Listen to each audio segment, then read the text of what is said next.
Welcome to News Today with WDW News Today. I'm Tom Corliss. Here now the news for July 14th, 2021. Walt Disney World has just announced a new deal on tickets exclusively for Florida residents. Guests can purchase a 4-day Florida resident summer fun ticket for $54 a day, plus tax, for a total price of $215 plus tax, or choose from other specially priced tickets. Check out the full details on the offer at WDWNT.com. New signs have appeared near backstage facilities at the Magic Kingdom prohibiting photography, video recording, and live streaming. The signs appear around Reams Road, Floridian Way, World Drive, and more between the Magic Kingdom and the start of real estate not owned by the Walt Disney Company in that back area. Facilities in this area include Disney University, holiday services, transportation, storage, central shops, and much more. This does mark the first time Disney has posted signage expressly forbidding live streaming, which is a more recent phenomenon in the age of social media. Though backstage areas are typically only accessed and seen by cast members, the roads around these areas are often suggested by GPS systems such as Google Maps, or have been used by guests for almost 50 years. In the last year or so, Disney security has become much more aggressive towards guests taking photos and video, including posting rather serious signage with felony warnings that would be considered bad show many years ago. We don't have photographs of this sign for you because we didn't want to get trespassed by taking a photo of the sign, but we did transcribe what it says. Quote, photography, video recording, and live streaming are strictly prohibited. This includes other social media platforms. Only company-sanctioned photography is allowed. With just a few weeks to go before the world's most magical celebration honoring 50 years of Walt Disney World, Disney shared the fabulous 50 characters that'll be cast in gold and displayed across the theme parks. But now they have more details on what they call the Disney Fab 50 series, including the reveal of the very first sculpture. This one's not going to surprise you, folks. It's Mickey Mouse. During the magical celebration beginning October 1st, you'll be able to find these golden character sculptures throughout all 4 theme parks. Leading up to their appearances, friends from around the Disney company will be announcing which characters you can expect to see, starting today with Brett Ewan, the voice of Mickey Mouse. The Mickey Mouse and Minnie Mouse sculptures are also being dedicated to Disney cast members of the past, the present, and the future. Mickey is the first, and other character sculptures will be announced in the upcoming weeks by Disney stars and cast members from Disney World, Disney Plus, Pixar, Walt Disney Animation Studios, D23, the Disney Channel, Nat Geo TV, Disney Vacation Club, and more. But Mickey looks great. I'm excited. This is by far my favorite thing in the 50th. I'm most excited for this. This morning's Trek on the Jungle Cruise, Q, had some freshly squeezed new content for us, including a very refilled skipper's office. The last noticeable change occurred a few days prior when the skipper's office had been completely emptied, but now the crates lining the entrance to the queue were full of fresh, never frozen produce. It's not real. And libations for the crew as you trek through the wilds of the jungle. Hanging bags of lemons and limes and crates of brightly colored apples and oranges have filled the previously produce bare room. Heading further into the queue, the queue displayed a fully repropped office. A shiny gramophone and life vest can be seen in the far corner, amongst other things. Photos line the top right of the room, and more paraphernalia can be seen shelving in the left corner. Looking further in, to the left side, the radio remains on the desk with a lamp and books. Walking around the office lets you see every crevice of the new collection of items. Turning the last of many corners, a new slogan is painted above the queue in the extended area. Once a skipper, always a skipper. 2 popular Magic Kingdom snacks have relocated to Westward Ho in Frontierland. We stopped by to see how these have held up over the years. The jalapeno poppers are breaded jalapeno peppers stuffed with nacho cheese and served with ranch dressing for $5.49.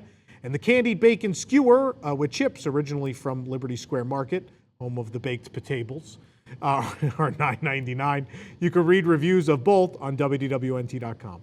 Cue the comments like, he said baked potatoes wrong. It's not. People who watch the live streams get it. After a 16-month closure, the EPCOT Monorail line will finally return to service this Sunday at Walt Disney World Resort. Again, operations will resume July 18th. Bus service will no longer be available to EPCOT from select hotels on the following dates: the Grand Floridian Resort and Spa and the Contemporary on July 25th, the Polynesian Village Resort starting in mid-August. Obviously, that would indicate they expect the monorail station at the Polynesian to be done by then. For all of us staying there in the next month, Well, we paid full price to not have a monorail. Well, we will have a Moana wall decal, though. All of the pavilion flags have been, here come the comments, all the pavilion flags have been returned to the entrance of EPCOT after being missing for almost a week. The reason for the brief removal of the flags is unknown, though it was possibly due to adverse weather. Although the other rumor was that a lot of them had already been damaged, they were going to fix them up and reinforce them a bit. The Imagination Pavilion flags were the first to be removed, and they said, cast members said that was due to damage, and then all of them were removed just a few days ago. But again, they're all back now, completing the best part of EPCOT as it exists right now, that entrance plaza. The newest update in the greater reimagining of EPCOT is a new look for the CocaCola Carts found at outdoor dining locations, or ODV, outdoor vending, as people call them, around what is currently Future World and eventually will be World Discovery, World Celebration, and World Nature. The carts themselves are the same, but the decorative inserts have been switched out for new red and white geometric designs with the Coca-Cola artwork with some patterning similar to Spaceship Earth, a little bit of a triangular patterning going on all over the cart. Somehow, Imagineer Zach Ridley, this is the one thing he didn't share. We love Coke carts. Please tell us about the creation of these. The Rotunda Bistro, one of the 7 new marketplaces featured at this year's EPCOT International Food and Wine Festival, is preparing to open tomorrow at the start of the festival. Of course, you got to stay tuned right here at WDWNT. We'll have, as always, a review of every single marketplace. We'll show you all the merchandise and so much more tomorrow. So, very big content day for us tomorrow on WDWNT.com. Make sure you're following us for all of that. But getting back to the bistro, registers have been set up just outside the main entrance of the American Adventure. Just past the doors inside, napkins and utensil dispensers sit on a bar and service area. And further into the American Adventure Pavilion, in the rotunda itself, tables have been placed throughout in the area that usually would be home to performances of the Voices of Liberty. The menu here will feature fresh seafood and produce options like a chilled smoked shrimp salad, a wild mushroom and truffle tart with Gruyere and creme fraiche. The France Pavilion in EPCOT is a new collection of apparel and merchandise featuring Minnie and Mickey Mouse. Check out pictures and pricing of the full collection on our website. In an update to our previous post on July 10th regarding Star Wars Rise of the Resistance, access without a boarding group is no longer included as part of a VIP tour at Walt Disney World. For a few days, guests who took part in these VIP tours were able to not get a boarding group and skip the line at Rise of the Resistance. But as of today, that has been stopped. They will not be able to do that. They will once again need a boarding group despite spending all that money. Another baby has been welcomed into Animal Kingdom's family as a Nile hippopotamus gave birth on Monday to a new calf. Lucky guests were able to spot the new baby while riding Kilimanjaro safaris. We expect Disney parks to share more information about the new baby in the coming days. It's so new that it's not even on their platforms yet. Speaking of platforms, a new one is being assembled on the Discovery River at Disney's Animal Kingdom. What a transition. For the new daytime show, Disney Kite Tales, debuting October 1st for the world's most magical celebration. The floating platform is set on the river near Asia. A floating construction crane sits idle near the dock. The platform is likely part of the show as it does seem to be themed. We suspect this is where the jet skis and kites will sit when not in use. The popular activewear brand Fabletics, co-founded by actress Kate Hudson, is opening its own store at Disney Springs this fall. This will be the brand's second Orlando-based location, with the first at the Mall of Millennia. The store will start with a soft opening with private shopping appointments and special discounts for exclusive members and other guests. The brand offers an array of workout clothes for both men and women. An official opening date with store hours will be released in the future. Last month, we saw the popular shrunken zombie head drink get a new name at Trader Sam's Enchanted Tiki Bar out at Disneyland.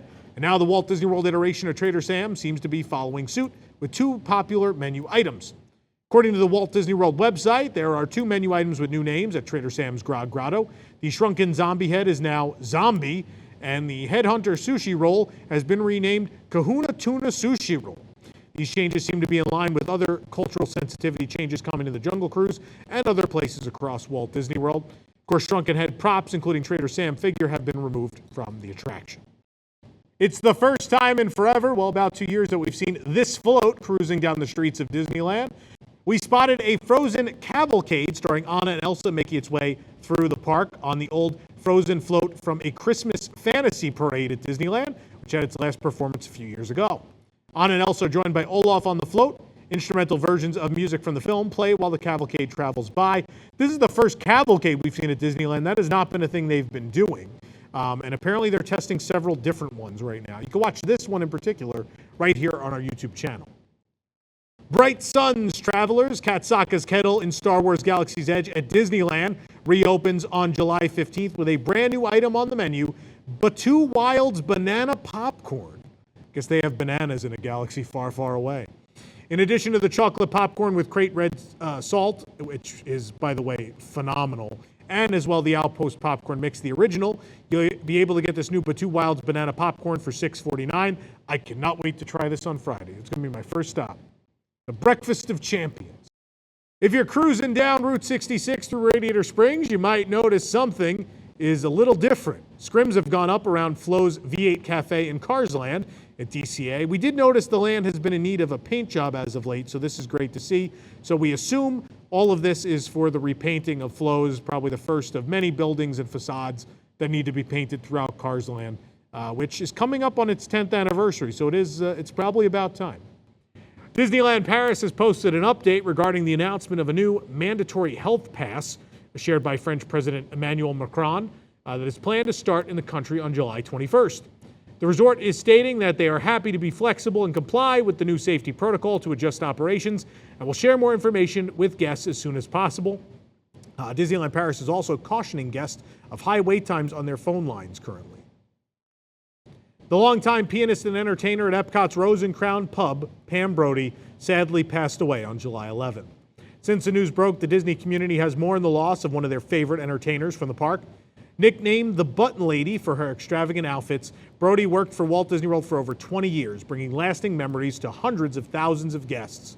Even after retiring, Brody would return to Epcot's UK Pavilion each year on her birthday. Some of these guests have shared their favorite memories and experiences with Brody online. Carol Stein, fellow entertainer and pianist at Epcot, said, quote, "She had a following because she made everybody feel special. She was the entertainer, but she focused her energy on the guests, making them all filled with joy and happiness." Eric Pinder, former Epcot performer, commented, quote, "She really had a way of connecting with people and making them feel like they were part of this big family in the pub. I always loved sitting with her backstage, too, because she was very mischievous." Mario Rios, a longtime friend of Brody, shared, quote, "She touched everyone and she is considered a legend at Epcot." Fans have also taken to social media to share their condolences for beloved Pam Brody. Cast members are truly at the heart of the magic of Disney parks, and Pam Brody will forever be missed, but guests can always cherish the wonderful memories they have with her. First announced at the beginning of June, Disney has now released an official trailer for the highly anticipated docuseries Behind the Attraction, coming to Disney Plus on July 21st. Discover more about your favorite Disney Parks attractions like Haunted Mansion, Star Tours, The Jungle Cruise, and more in the original series from executive producers Dwayne Johnson, Danny Garcia, and Brian Volk-Weiss. The first 5 episodes will be available to stream July 21st on Disney+. I think originally it was supposed to be all of them. That's weird. San Diego Comic-Con will go digital again this year, an event titled Comic-Con at Home. And lucky for Disney fans, the convention has announced that one of their panels will feature Imagineers describing the creation of Mickey and Minnie's Runaway Railway. Mickey and Minnie's Runaway Railway, from animation to Imagineering, offers the perspectives of a number of individuals involved in the original vision and creation of the ride. Quote, "This panel includes Charita Carter, senior producer of Walt Disney Imagineering, Kevin Rafferty, retired Imagineer and executive creative director of Runaway Railway, Paul Ruddish, executive producer and supervising director of The Wonderful World of Disney, and Christopher Willis, composer of The Wonderful World of Mickey Mouse and Mickey and Minnie's Runaway Railway, and Elsa Chang, character designer for The Wonderful World of Mickey Mouse and Runaway Railway." The event premieres on July 25th, 2021 at 11 a.m. Pacific Time. For more information, you can check out the Comic-Con at Home event page. For more information on these stories and more, head on over to WDWNT.com. This program is brought to you by our official travel agent sponsor, The Vacationeer, the engineers of your next magical vacation. Sit back and let their team of vacation planning experts craft your family's next trip. The best part, their services are free. Hotel, park tickets, dining, and more. Visit WDWNT.travel for details.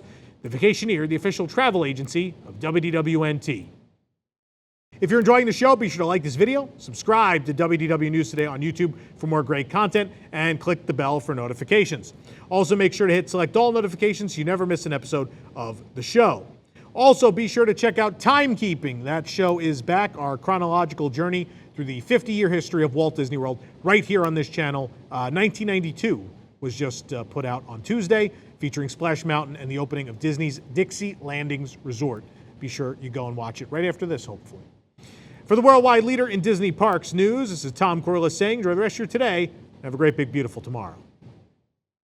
Welcome to Unplanned Downtime, the YouTube channel for all your favorites, including Cosmic Read Live, discussions and Imagineering attractions, Deep in the Plus, reviewing the catalog on Disney Plus, Ink and Paint, celebrating female voices in the Disney fandom, WDW News Tonight, a late-night comedy show with sketches and characters, Boxed In, opening mystery packages and viewer mail, Picky Eaters, trying to eat our way across Disney restaurants, WDWNT the RPG, a tabletop adventure set in Tokyo Disney Sea, and more of your favorites. Subscribe now at unplannedDowntime.com. Remember, it's not an accident, it's unplanned downtime.